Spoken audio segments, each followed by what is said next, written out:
Her scream is something I will never forget. One second my pregnant wife, Emily, was just stepping out of our home to take a slow evening walk. The next, she was on the ground clutching her arm, crying out in pain. And towering over her was HOA Karen. Phone in one hand, rage in her eyes, yelling that Emily was walking too close to her driveway. When Emily tried to explain she was 8 months pregnant, Karen grabbed her wrist, twisted it, and shoved her so hard her arm snapped like a dry twig. I heard the crack from inside the house. I ran out barefoot, my heart exploding in my chest, but Karen smirked, lifted her chin, and said, "Go ahead, call the cops. I own this neighborhood." She didn't know the truth. She didn't know I command the people she thought she controlled. She didn't know who I was until it was too late. Before I take you into the moment everything went wrong, I want to ask you something. Which city are you watching from? Drop your city in the comments. It always amazes me how many of you watch from all across the US. And hey, before we begin, make sure to hit that subscribe button so you never miss stories that expose the truth behind people who think they can get away with anything. All right, let's start exactly where the nightmare began. My wife, Emily, is 8 months pregnant, glowing, gentle, the kind of woman who says sorry even when someone else bumps into her. That evening, her doctor had suggested a slow walk to ease her back pain. The sunset was calm, the neighborhood quiet, and for a moment, everything felt peaceful. Until HOA Karen stepped outside.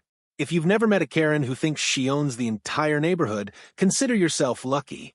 Ours is the queen of control, obsessed with rules, obsessed with power, and obsessed with reminding everyone that she runs the HOA.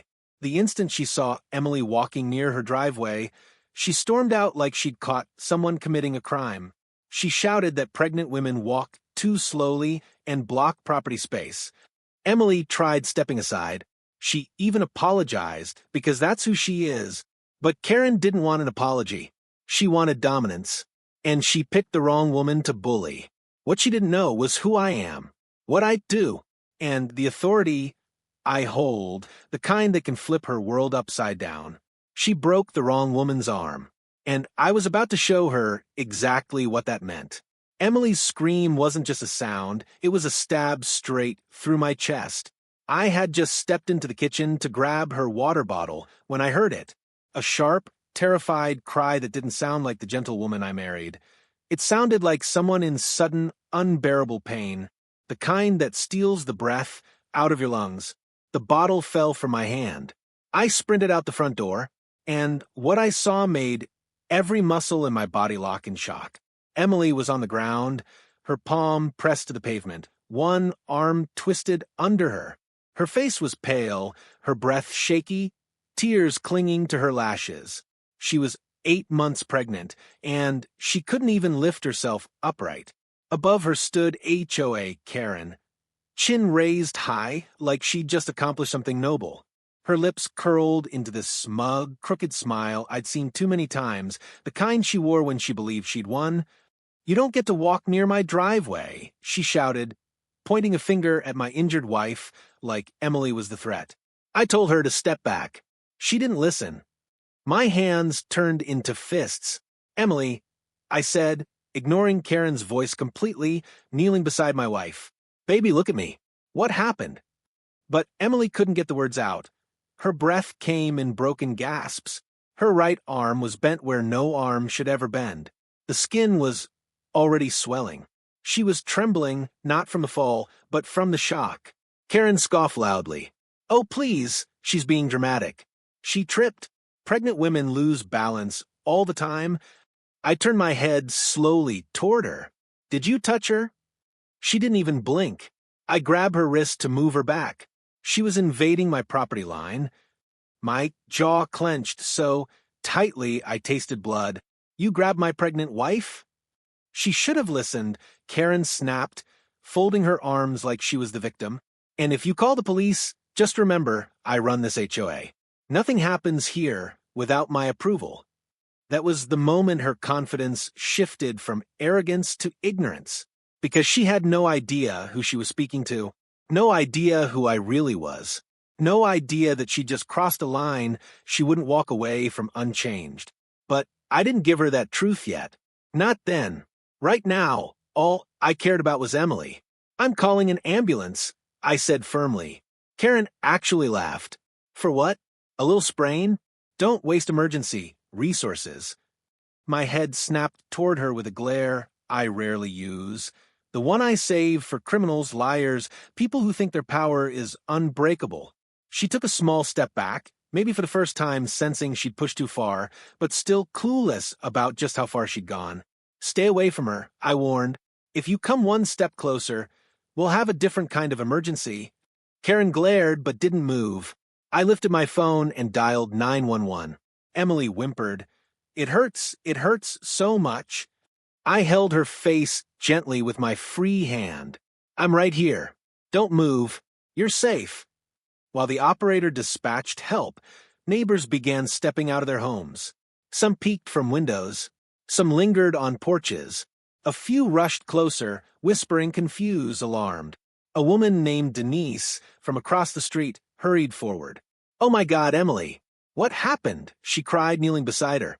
Before I could answer, Karen cut in, shouting at top volume like she was performing for an audience. She fell. She wasn't watching where she was walking. I told her the rules, but she ignored me. Denise's face hardened. Karen, she's pregnant. Why are you yelling at her? Because she caused this. Karen pointed again, that same finger, that same entitled jabbing motion. Emily flinched at the movement, and that alone nearly broke me. The ambulance sirens echoed in the distance. I could hear the wheels screeching closer, rushing toward us. Emily squeezed my hand weakly. I'm scared, she whispered. I forced a soft smile, brushing her hair back. You don't have to be. I've got you. But inside, I was burning. The quiet, dangerous kind of burning. The kind I spent years training myself to control. The kind that only surfaces when someone innocent suffers. When the paramedics arrived, they carefully lifted Emily onto a stretcher. She bit down hard on her lip as they adjusted her broken arm, trying not to scream again. Sir, she needs to get to the ER immediately, one of them told me. It looks like a severe fracture. I nodded. I'm coming with you. Karen stepped in front of the stretcher like she had a right to block them. Wait, this is unnecessary. I don't approve ambulance expenses for this neighborhood. The paramedic looked at her like she had lost her mind. Ma'am, move. Now. She sputtered, insulted. You can't talk to me like that. I'm the head of the HOA. I don't care if you're the president of the United States, he replied. Move. Karen's face went beet red. As they loaded Emily into the ambulance, I turned back one last time, because there are moments that define stories, moments that reveal truth, moments that shift fate. This was one of them. I stepped forward until I was inches from Karen. She opened her mouth, ready to spit some threat, but I raised a finger, not to touch her, just to silence her. You broke my wife's arm, I said quietly. Deadly calm. No shouting. No threats. Just truth that carried weight. And you still don't know the mistake you made, I continued. Karen blinked, confused, her false confidence wavering for the first time. What mistake? I leaned in just a little closer, lowering my voice, so only she could hear. You hurt the wrong family. Her face drained of color. A flicker of fear crossed her eyes, not understanding yet, but sensing something. And then I walked away, climbed into the ambulance, and left her standing there, suddenly unsure of everything she thought she controlled. Because the truth was simple. Karen was about to learn exactly who I was, and her world was about to change forever. The ambulance ride felt like a blur, the kind of blur where every second stretches into 10, and every bump in the road feels like a threat. Emily lay strapped on the stretcher, her breathing shallow, her good hand clutching the blanket like she was holding on to safety itself. I sat beside her, gripping her fingers gently. Her eyes fluttered open. Is the baby okay? She whispered. The fear in her voice shredded me. The medic stepped closer. Her vitals are stable. We won't know more until the x-rays and ultrasound, but so far, the baby's heartbeat looks strong. Emily exhaled shakily. tears rolling down her temple. I didn't want any trouble. I was just walking. I know, I murmured, kissing her forehead. You didn't do anything wrong. None of this is your fault. But the truth was twisting inside me like a knife. She could have lost more than an arm today. She could have lost everything. And Karen had acted like it was nothing. The ambulance reached the hospital. Nurses rushed us inside. Emily was taken to radiology for x-rays and then to maternity triage for fetal monitoring. I walked beside her every inch of the way, refusing to leave her side. When they finally closed the curtain around her bay, a doctor entered, a tall man with gray hair and calm eyes. "Sir, I'm Dr. Evans." He glanced at Emily kindly. "You've had a rough evening, haven't you?" Emily nodded weakly. The doctor looked at the chart. "Your arm is fractured, a clean break, but a serious one. You'll need a cast and rest." He paused. "The baby, thankfully, is safe." Emily let out a broken sob of relief. But the doctor wasn't done. However, he continued gently, "Stress like this can cause complications. I want to observe you for several hours." I nodded. "Do whatever she needs." The doctor stepped out, leaving us alone. Emily turned to me, her voice trembling. She grabbed me so hard. I heard something snap. Her eyes squeezed shut, overwhelmed. I sat down beside her, brushing her hair softly. "It's over now. You're safe." But safety wasn't enough. Justice had to follow. Because Karen wasn't someone who made a mistake. She was someone who believed she was untouchable. And she had just touched the one person I'd burn the world to protect. As Emily drifted into a medicated sleep, the curtain drew back slightly. A young nurse peeked in. "Sir, there's an officer outside asking for you." My heart tensed. Already? I stepped out of the bay, expecting a basic patrol officer. Instead, standing in the hallway was Lieutenant Richard Hale, tall, sharp-eyed, wearing the badge of my division. He straightened when he saw me. "Captain." I nodded back. "Lieutenant Hale." The nurses nearby froze, eyes widening. A captain, not a neighborhood resident, not a regular husband, a captain. "Sir, we received a report of an assault. Witness statements mention an HOA dispute turned violent." "Assault," a nurse murmured. "That poor woman's arm was snapped." Hale looked at me. "Do you want us to handle the suspect now?" I exhaled slowly. There it was. Karen's arrogance had collided with reality.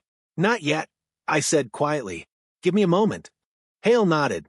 "We're outside if you need us." He stepped away, giving me space while nurses whispered among themselves, stealing glances. Because now they knew. I wasn't just a husband. I was Captain Daniel Brooks, one of the highest-ranking officers in the county. And Karen had assaulted my pregnant wife. I returned to Emily's bedside. She was awake, though drowsy from pain medication. "Danny," she reached for my hand. "Are the police here?" I squeezed her fingers. "Yes." Her eyes widened in fear. No. I don't want this to explode. I don't want neighbors to hate us, or..." I leaned forward, gently placing my forehead on hers. "Listen to me. You didn't ask for violence. You didn't provoke her. You didn't do anything wrong." "She'll twist it," Emily whispered. "She always does." "Maybe she twists things for others," I said softly. "But she's not twisting anything when it comes to you." Tears filled her eyes. "You're my wife, Emily. You're carrying my child. And she broke your arm like you were disposable." My voice deepened, steady and controlled. "I won't let her hurt anyone else." Emily nodded weakly, trusting me. And that trust fueled me like fire. 2 hours later, after Emily was settled, medicated, and resting, I stepped out into the lobby. Lieutenant Hale approached me. "Sir, we've taken statements from 3 neighbors. They all saw the confrontation. Did any of them mention Karen touching her?" I asked.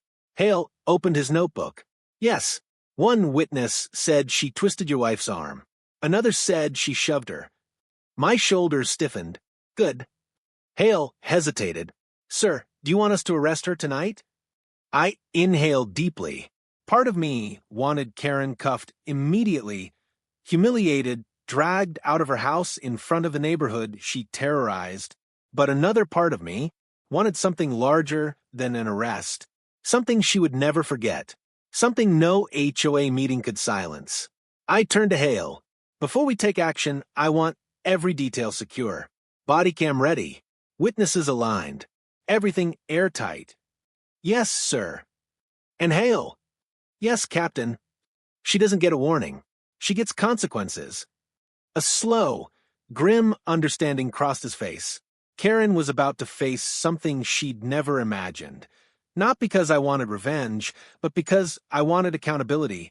Real accountability. The kind that strips away fake authority. The kind that exposes truth. The kind that changes behavior permanently. Hale nodded firmly. We'll proceed exactly how you say. I gave the order every corrupt, arrogant bully hates to hear. Prepare a full case file. Tonight, Karen Reed will learn she's not above the law she pretends to enforce. Hale tapped his radio. Units stand by. The plan was in motion, but there was something else. Something personal I needed to do first. Before any arrest. Before any legal paperwork. Before any charges. I needed to see Karen's face when she learned who I was. Not to scare her. Not to yell. But to watch the moment her fake kingdom collapsed. Because the truth was simple. She didn't just assault my wife. She assaulted the wife of a police captain. And soon, Karen would be begging for the same mercy she never gave anyone else. The hospital parking lot was quiet when I stepped outside, the kind of quiet where the night feels thick, heavy, and waiting. The lamps overhead hummed softly. The distant highway created a faint backdrop of noise. But inside me, nothing was quiet. My wife was lying in a hospital bed with a broken arm and a terrified heart, and the woman responsible was probably sitting at home, sipping tea, acting like she'd done nothing wrong. Not for long. Lieutenant Hale approached me. Captain, the units are in position. We're ready when you are. I nodded but didn't move yet. Give me 5 minutes. Yes, sir. Hale stepped away, giving me space. And I needed that moment, not to calm down but to focus. Because anger burns fast. But justice? Justice needs precision. I inhaled deeply, exhaled slowly. Then I walked toward my car. As I opened the door, my phone buzzed. The caller ID made my pulse shift. Denise, our neighbor. She was the first one who rushed to Emily's side. I answered. Denise. Her voice came out anxious. Captain Brooks? I didn't know what else to do. Karen's outside. She's marching around the street, yelling at everyone. She's saying Emily faked her injury and that you're trying to ruin her reputation. My grip on the phone tightened. Is she threatening anyone? A few neighbors, yes, Denise whispered. She's banging on doors, telling people to write statements for her. Most refused, and now she's screaming about lawsuits. Of course she was. Karen didn't know how to apologize, only how to escalate. Stay inside, Denise, I said firmly, and keep your doors locked. Don't engage. I won't, she replied. Just please handle it soon. People are scared. I will. When I hung up, I looked at the clock. 1:12 a.m. Karen was still awake, still causing chaos, still believing she was in control. It was time to end this. As I drove back toward our neighborhood, patrol lights glowed faintly from a distance, not flashing, just idling. Hale had positioned 2 unmarked units and 1 patrol car at the far end of the street. They were waiting for my signal, but I didn't drive toward them. I drove right to Karen's house. Her porch light was on. She stood outside in her robe, pacing furiously, her phone pressed her ear. I don't care, Margaret, she shouted. That woman threw herself to the ground. It's staged. They're trying to take my position. Do you know who I am? I run this entire... She froze when she saw my car pull up. Her expression flickered. Annoyance first, then discomfort, then that same false confidence she always forced on her face. She hung up the call with a dramatic sigh. Oh, perfect, she snapped. The husband. Here to argue more? I'm not apologizing. Your wife shouldn't be walking near my driveway at night, pregnant or not. I stepped out of the car and shut the door slowly. Not angrily, not loudly, just final. Karen folded her arms. If you think you're going to intimidate me, you're wrong. I know people. I know board members. I know lawyers. My HOA rules are protected. I walked closer. No, I said quietly, you don't know people. If you did, you would have known who I was the moment you laid hands on my wife. She scoffed. What? Are you some attorney? A bank manager? A firefighter? Don't tell me you're. I'm Captain Daniel Brooks. The porch fell silent. Karen blinked. Captain of what? County police. Her face went completely still, then pale, then something inside her cracked. The illusion of power she'd wrapped herself in began slipping, piece by piece. You're police? She whispered. I am. She swallowed. That doesn't give you the right to threaten me. I have rights. I have... Yes, you do, I said calmly. And tonight, you're going to learn exactly what they are. And what happens when you violate someone else's. Her breathing quickened. Wait, this is a misunderstanding. I didn't mean to hurt her. She lost her balance. You know how pregnant women are. Stop. My voice cut through the night like a blade. I watched her cry from pain. I watched her arm twist. I watched her fall. And I watched you stand over her, smirking. Karen opened her mouth, but no sound came out. You didn't make a mistake, I continued. You made a choice. You chose violence. You chose cruelty. And you chose to hide behind an HOA badge like it made you untouchable. She took a small step back, her voice dropping. I didn't know you were an officer. I stepped closer. And that's the problem. You only care about consequences when they matter to you. Her throat bobbed, fear slowly sinking in. But I didn't. You broke my pregnant wife's arm, I said softly. You could have hurt the baby. You left her on the ground and blamed her for your aggression. Karen's eyes filled with panic. Please, I didn't mean. Meaning doesn't matter, I said. Actions do. And then, I gave the signal. A simple, subtle nod. Within seconds, the quiet street lit up with soft blue and red flashes as units rolled forward. Officers emerged, calm but authoritative. Neighbors peeked through curtains. Porch lights turned on. Doors cracked open. Karen turned around in shock. Wait, what are they doing here? I didn't call anyone. Lieutenant Hale approached. Ma'am, you're under investigation for assault causing bodily harm to a pregnant woman. Karen gasped, stumbling backward. No, this is ridiculous. I didn't assault anyone. I'm the head of the HOA. You can't arrest me. Hale kept his voice level. Authority in a homeowners association does not place you above state law. She shook her head wildly. But I didn't. No, this isn't happening. That woman staged it. I stepped beside Hale. Karen, I said quietly, there are 3 witnesses. Body cam footage will be taken tonight. My wife has a fractured arm confirmed by medical imaging, and your own words at the scene were enough to indict. Her eyes filled with tears. Not remorse, fear. Real fear. No, wait. Captain Brooks, please don't let them take me. I'll apologize. I'll do anything. I didn't know she was your wife. And if she wasn't, I asked, would you still care? Karen looked down, unable to answer. That was all I needed to know. Proceed, I told Hale. 2 officers stepped behind her. Ma'am, turn around and place your hands behind your back. No, please, don't. I have influence. I have friends. I have... Click.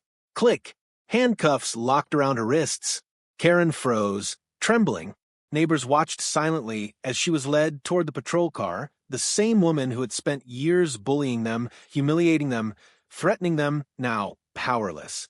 She looked back at me one last time, tears streaming down her cheeks. You ruined my life. I shook my head slowly. No, you ruined it the moment you hurt my wife. They placed her in the back of the patrol car. The door shut, and just like that, her reign over the neighborhood ended. But this wasn't over, because Karen wasn't the only one hiding secrets. And what unfolded next would shake the entire HOA from the inside out. Karen's arrest should have brought the night to an end. But life doesn't end cleanly. Not when you're married to a woman you love more than your own breath. Not when she's lying in a hospital bed with her arm broken. And certainly not when you're a police captain who just watched an entire neighborhood wake up to decades of buried intimidation. When the patrol car carrying Karen drove away, the street returned to a strange silence, the kind that feels like the ground is holding its breath. Neighbors stood in clusters, whispering. Some looked relieved. Some looked scared. All looked shocked. Hale approached me. "Sir, we'll book her at county. She'll be in holding until morning. Charges will be formalized after the victim's statement." I nodded. "Good. Keep me updated." "Yes, Captain." As Hale walked off, Denise hurried across the street toward me, still wearing pajamas under a long cardigan.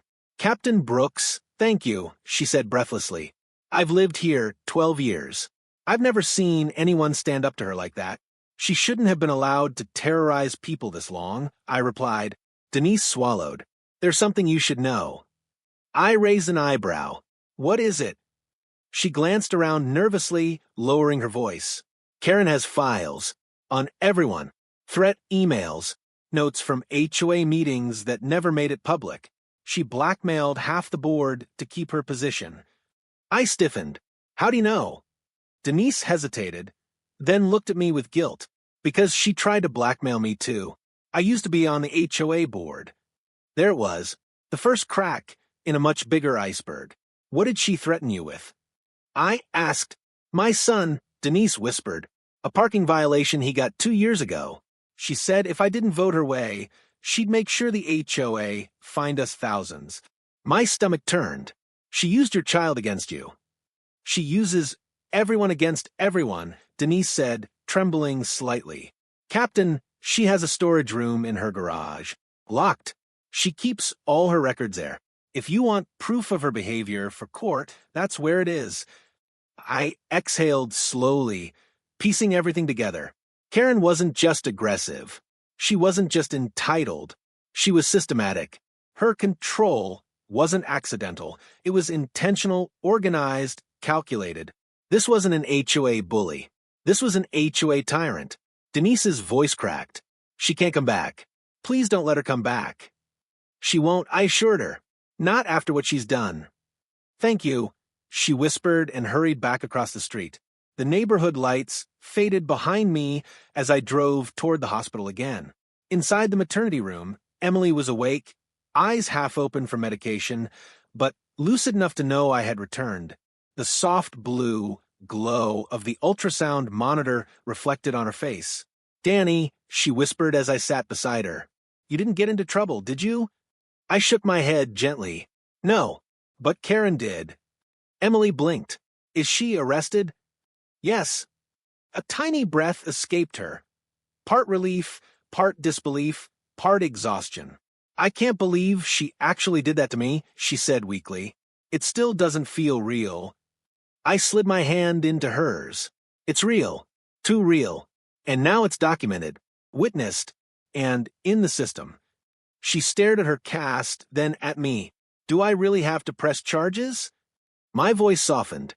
"You don't have to do anything you're not comfortable with. But pressing charges will protect others. Denise told me." "Denise." Emily perked slightly, her protective instincts still alive despite the pain. "She said Karen has been blackmailing residents, forcing votes, hiding records. There's a pattern. A long one." Emily's face changed, no longer just injured, but hurt for others. "She did this to more people?" "Yes." Emily closed her eyes. "Then she needs to be stopped? Fully." My chest tightened with pride. "I'll handle everything. You just rest." The nurse came in briefly to check vitals, then left again. When the room dimmed, Emily whispered, "Our baby's okay, right?" I leaned forward, brushing her forehead. "Yes, I promise. The baby's strong." Tears slipped down her cheeks, but they weren't from pain anymore. They were from relief. "I can't lose you," I murmured. "Either of you." She squeezed my hand weakly. "And we're not losing you." At 4:12 a.m., after Emily drifted into deep sleep, my phone buzzed with a message from Hale. "Lieutenant Hale, Sir, we've processed Karen. But something strange happened during booking. I stepped into the hallway and replied, Captain Brooks, what happened? Lieutenant Hale. She called her lawyer. Not unusual, but she also demanded to call someone else. A man named Benson. My heart paused, not because the name meant anything, but because of what Hale wrote next. Lieutenant Hale. She claimed Benson is her real protection. Said you have no idea who you're provoking. There it was again, the arrogance, even in cuffs, even in custody, even broken down. She still believed someone powerful stood behind her. I replied, find out everything you can, discreetly. Hale responded, already on it, sir. I slipped my phone back into my pocket and returned to Emily's side. But my mind wasn't calm anymore. Karen had a backer, someone she believed was untouchable, someone she thought could shield her. And people like her only attach themselves to power they think is absolute. This wasn't a simple HOA issue anymore. This was a bigger system, a bigger threat, a bigger story. The baby monitor beeped softly, steady, and calm, grounding me. I kissed Emily's forehead, whispered prayers I didn't even fully realize I was saying, and finally sat back. As dawn slowly crept through the blinds, painting the walls with pale gold light, something shifted inside me. This wasn't just about punishment anymore. This was about exposing every piece of corruption Karen had hidden behind. Every lie, every blackmail, every name she had in those files, and whoever Benson was, he was next. Because Karen had broken more than my wife's arm. She had cracked open the lid on something far bigger. And I wasn't letting it go. Not now. Not ever. The sun had barely risen when Dr. Evans entered the room again, clipboard in hand. Emily was awake, calmer now. The swelling around her arm stabilized.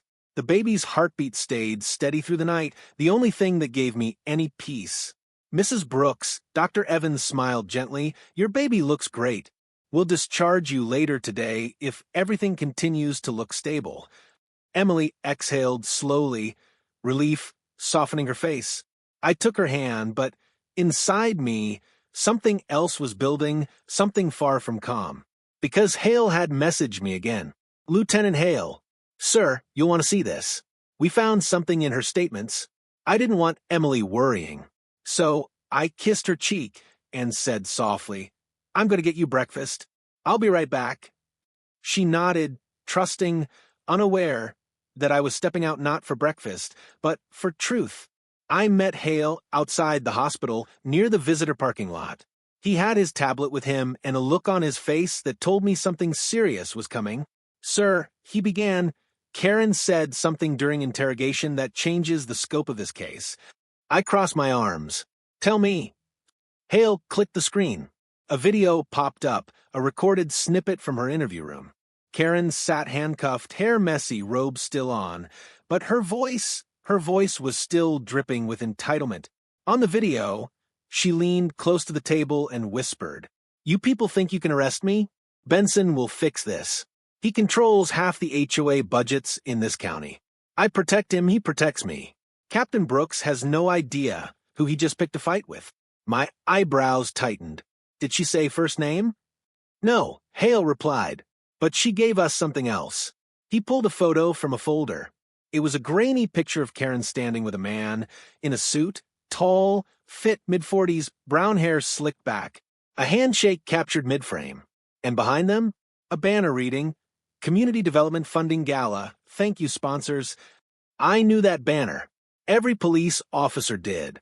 Because that gala was run by a powerful man. Clayton Benson, a developer, a millionaire.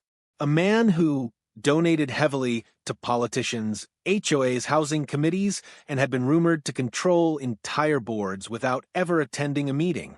A man whose money bent rules. A man whose influence protected him like armor. A man who believed he was untouchable. Hale continued, We cross-referenced the picture. It was taken 8 months ago. Karen was one of the preferred HOA partners he funded.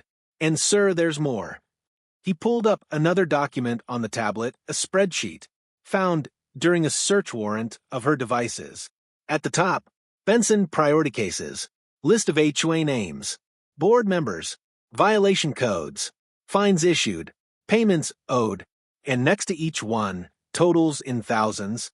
She was funneling money, Hale said quietly, issuing fake HOA penalties and transferring portions to Benson's company. I closed my eyes for a moment, absorbing the weight of it. This wasn't neighborhood drama. This was organized theft, intimidation, fraud, corruption, and my pregnant wife had been assaulted by one of the people running the operation. I opened my eyes. Where is Benson right now? Hale nodded toward a patrol vehicle, already brought in for questioning.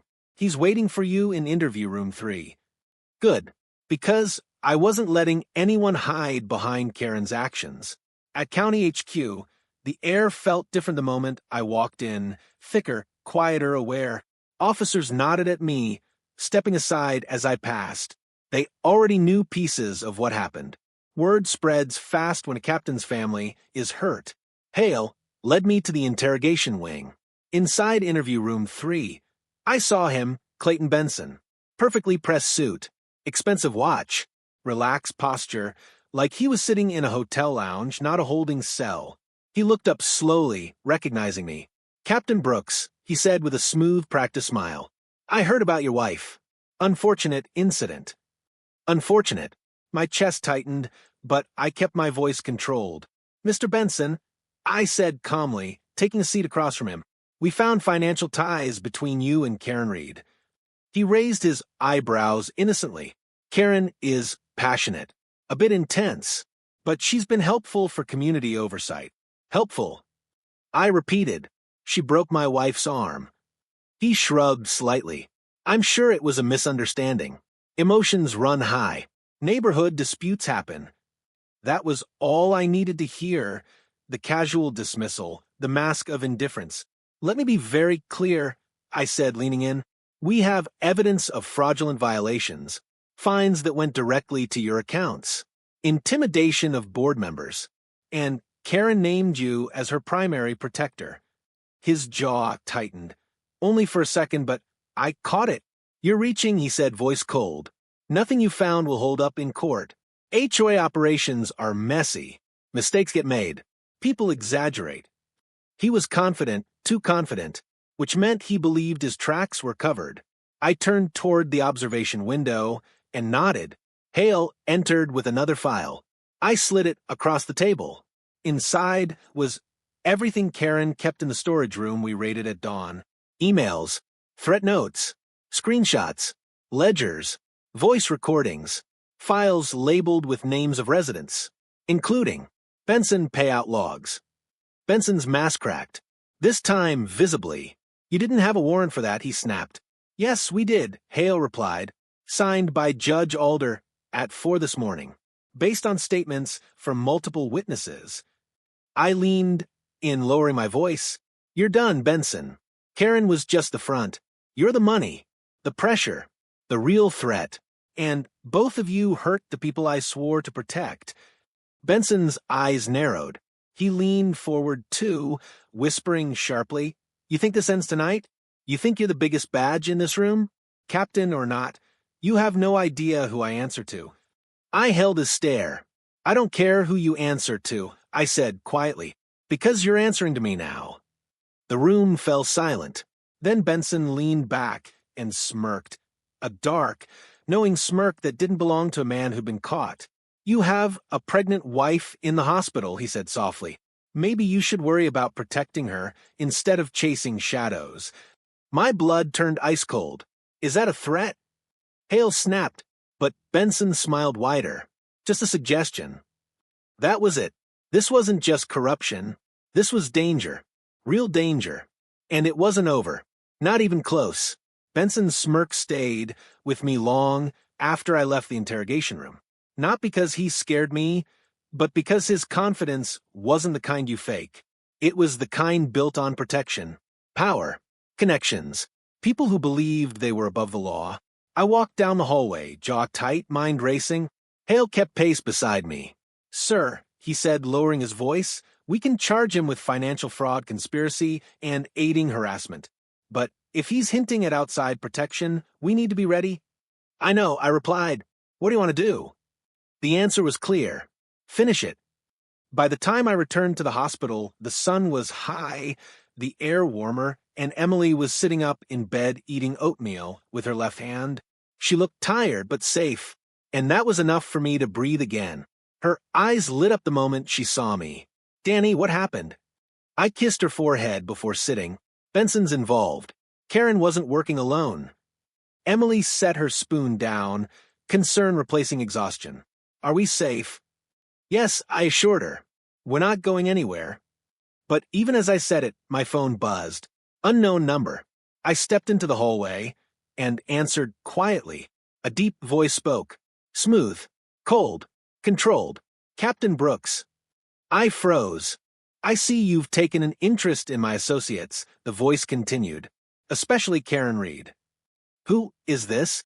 I asked. You don't need my name, he said. Just a reminder. Some people keep neighborhoods running. People like Karen. People like Benson. Removing them makes things unstable. I clench my jaw. If you're trying to intimidate me... I don't try, the man interrupted. I succeed. Then the line went dead. I stared at the phone, heart pounding, not from fear but from fury. Someone bigger was pulling Karen's strings. Someone who thought they could threaten my wife. Someone who assumed I'd back down. They didn't know me at all. I walked back into the room, forcing calm. Emily studied my face. Who was it? Nothing for you to worry about, I said gently. You're being discharged soon. That's all that matters. But she knew me too well. She saw the storm inside me. Her fingers brushed mine softly. Danny, just be careful. I promise, I whispered. 2 hours later, with Emily safely in the car and strapped in gently, we headed home. I kept glancing at her, making sure the bumps didn't hurt her cast. When we turned into our neighborhood, something unexpected happened. People came out of their houses, not in fear, not in whispers, in applause. Dozens of neighbors stepped onto driveways, some smiling, some emotional. Denise stood in front, tears in her eyes. You protected us, she said softly as we got out. All of us. Emily looked shocked. What is this? A man named George stepped forward, an HOA board member. Karen bullied this community for years. We tried to stop her, but she always had someone backing her. Everyone was too afraid to speak up. Another woman added, but you brought the truth out. You exposed her. And now we can finally breathe. Emily's eyes misted. I didn't mean to be part of anything like that. You didn't choose it, George said, gently. She forced you into it. Neighbors nodded. For the first time since we moved in, the street felt united. But there was still one thing left to do. Night fell again. The last night I planned to spend thinking about either Karen or Benson. Hale texted me. Lieutenant Hale. Captain, Benson's contact traced to a private investor named Nathan Cole. Deep pockets. No criminal record, but suspicious connections. Cole is at the station now. Wants to talk. Your call. Suspicious connections. Threatening calls. Backing Karen. This was the man. I kissed Emily goodnight, told her I was stepping out for one last thing, and drove to the station. In interview room 1 sat Nathan Cole, early 50s, silver cufflinks, calm eyes, the posture of a man who always sat at the head of the table. He looked at me like he'd been waiting. Captain Brooks, he said warmly, too warmly, let's discuss this unpleasantness. Karen Reed is passionate, sometimes unstable. I'm sure we can resolve this. He slid a folder toward me. Inside, a check for $200,000. For your wife's medical bills, he said, and for your time. Let's keep this civil. No need to escalate. I stared at the folder, then closed it slowly. You're bribing a police captain? I asked softly. Bribing? Cole chuckled. No, I'm offering you a solution. Benson and Karen run certain projects for me. If they fall, I lose money. And that captain is not an option. Everyone has a price.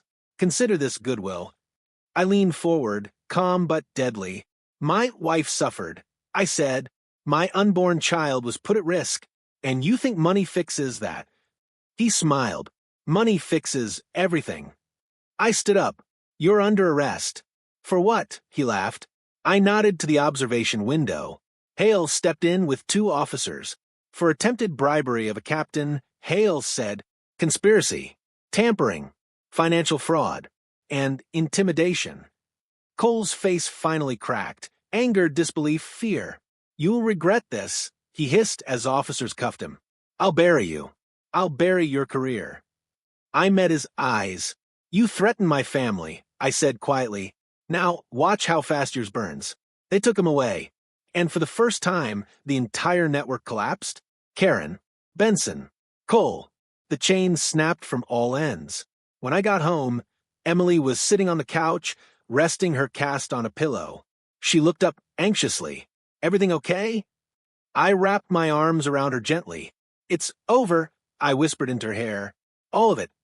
She melted against me, tears slipping quietly down her cheek. Danny, thank you for protecting us. Always, I murmured. It's my job as your husband, as your baby's father. No one touches my family. She nodded against my chest, and for the first time in days, we both felt peace settle around us. A real, deep peace. The kind that comes only after a storm has finally passed. If you made it all the way to the end of this story, thank you. Truly. Stories like this aren't just entertainment. They're reminders that real people, real families, and real communities suffer when the wrong person gets power. And they're reminders that standing up, speaking out, and protecting each other matters. So now I want to ask you, backhand index pointing right, what would you have done if this happened to your family? Would you have reacted the same way I did? Or taken a different path? Tell me in the comments. Your voice matters here. And before you go, red heart if you care about justice, family, and stories that expose the truth. Hit that subscribe button. Your support helps this channel grow and helps us keep telling stories that stand up against injustice. Bell turn on notifications so you never miss the next emotional, suspenseful, twist-filled story. Thumbs up, drop a like if the story touched your heart. Speech balloon, share this video with someone who needs to remember that no bully, HOA, or otherwise is untouchable. Thank you for watching. Thank you for supporting. And thank you for being part of this community. Stay safe. Stay strong. And I'll see you in the next story.